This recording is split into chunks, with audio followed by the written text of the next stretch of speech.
Hey there! I was going through my personal pens and I decided I had to update my series on my personal pens that I've decided to keep over the years. And again, as I said before, some of those are no longer kept. They're actually out of the rotation now because I ended up selling them anyway. But that's life. Like this, the things evolve, and that also applies to the pens that you own. And I thought that what I would do today is talk about a very special pen. And that pen is special in my mind because of the way it came to be.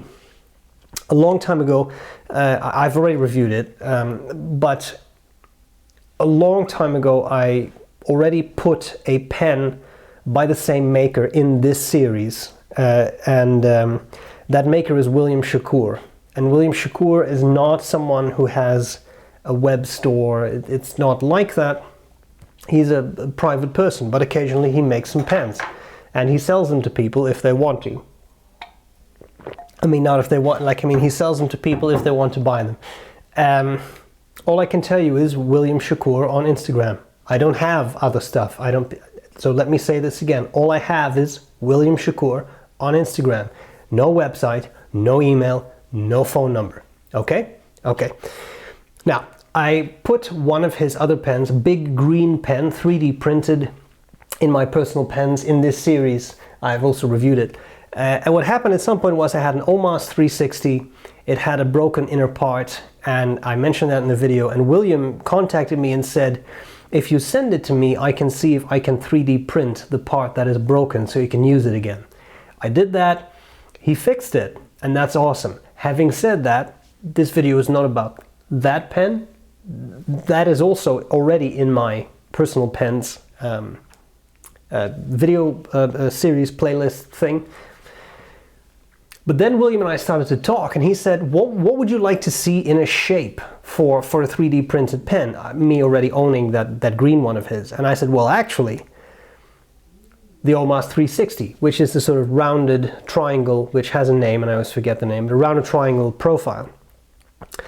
Because the OMAS 360 is great, but it is in some ways a kind of fragile pen. OMAS pistons are known to be fragile. The cap has a certain level of stress on it. So I mean, I'm always a little worried to use that pen, even though I love that pen.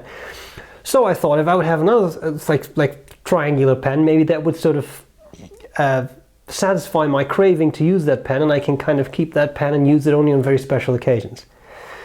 And so I did, and William said, you know what, that's an interesting challenge, I think I can do that. Those are not his exact words, but I think that was more or less what it came down to. And he came up with this, which I've called the Titan. Titan is what he calls his pens. The Titan 720, as in 2 times 360, because the OMAS 360 is big, but this pen is bigger. And he did some very interesting things. It has a piston that works, and that is not as fragile as the OMAS piston. It has a somewhat more rounded grip section, even though it is actually triangular. I don't know how well the camera will pick this up, but you can see there are edges here. It is triangular.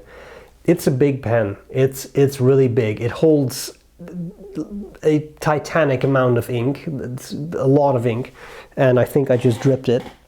Yeah, I did just drip it.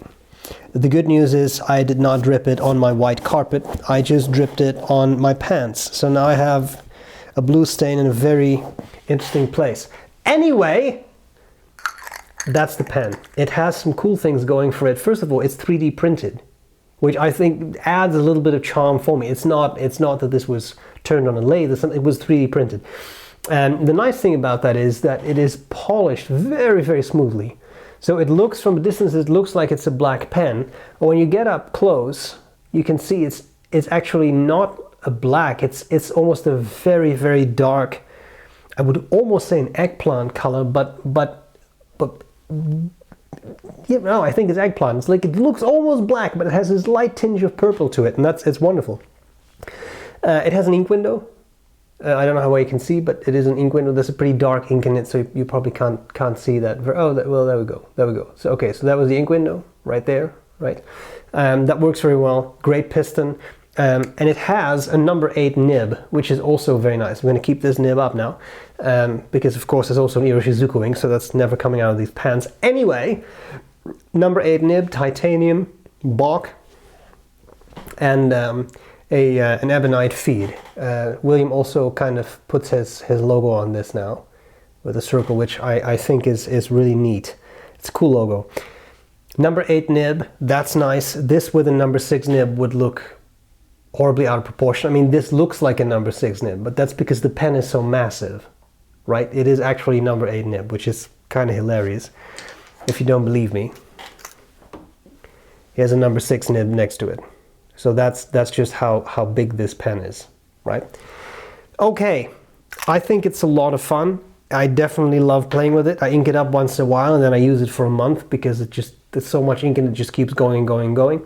But it's fun. It's also super comfortable. He's done really well. Now, if I remember correctly, and I can't speak to William's mind, but what I seem to recall is that he said something along the lines of, at some point, I'm not doing the triangular stuff anymore. It's too labor intensive. So I don't know if you can get any of these. For that, you would have to contact William. If I don't forget, I'll put a link to his Instagram profile in the video description. Again, I have no phone number. I have no email address. I have none of these things. That is what you get and what you have. Okay? I think it's a wonderful pen. Why don't we see how it writes? Okay? Let's do that next. Alright, here we go with this Titan 720, and just for the fun of it, here's an Enso XS pocket pen next to it. So I mean, when I say this is a big pen, then I really mean this is a big pen, and maybe that's not entirely fair, but I mean, here's a Pilot Metropolitan. When I say this is a big pen, then I really mean it is a big pen. Alright, let's do some... Oh, I pulled on the microphone, I'm so sorry. There's cords and tripods, and I hit everything, so it doesn't matter. Okay, here we have the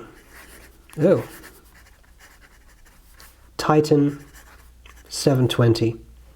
This is a titanium broad nib, and this is the very fascinating Schaefer, not blue, green, which in my mind is not green but teal, but they didn't consult me. The quick brown fox jumps over the lazy dog. The nib can be a little finicky. It does have a bit of a sweet spot, as just was demonstrated. And I found this one works best with very little pressure. It is tempting with a titanium nib to get quite a bit of line variation out of it, but they also bend out of shape. You do have to be careful. It's an interesting pen. Heaven knows why I picked this ink. I don't actually really even like it, but it takes a lot, so it uses up a lot of it. It's an interesting pen and nib. That's what I will say. I love it. It's very big. I think I've said that often enough, but I'm trying to make a point here. It's very big, but it's very comfortable. William made a very nice section that is triangular, but does have more roundedness to it than the original 360, which does make for a very pleasant grip in my mind. So I like it a lot. I think this is a very fun pen. I like playing with it a lot. It's always a conversation starter when it gets whipped out because it's so big, and the shape is interesting because it's triangular. So even people who have nothing with fountain pens often say, "Oh, wow, what's that?" And that's one of the moments I get to say, "Well, I just have a really big one." Anyway, that's it. I hope this was useful, and I'll gladly see you later. Thanks so much for watching. I really appreciate it. I hope these videos are not boring, but people indicated they seem to like them, so I thought I would add these pens to the series. There we go. I'll gladly see you later. Bye bye.